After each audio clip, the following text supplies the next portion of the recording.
নবী সুলাইমান কয় আমার বাবা মসজিদুল আকসা ফিলিস্তিনের মসজিদুল আকসার নির্মাণ কাজ শুরু করেছিল, ভিত্তি বস্তু স্থাপন করেছিল। এই মসজিদুল আকসা ফিলিস্তিনের মসজিদের ভিত্তি স্থাপন করেছিলেন নবী হযরতে দাউদ আলাইহিস সালাম।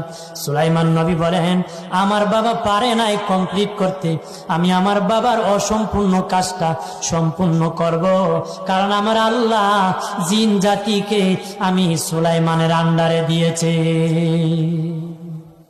জিন জাতিকেও আমি সুলাইমানের আন্ডারে দিয়েছে, যেন জিন জাতি দিয়া আমি আমার মসজিদুল আকসা বাইতুল মুকাদ্দাসের কাজ করাবো, কারণ আমার বাবা ভিত্তি স্থাপন করেছিল, কমপ্লিট করতে পারে নাই, আমি বাকি সম্পূর্ণ কাজটা জিন জাতি দিয়া।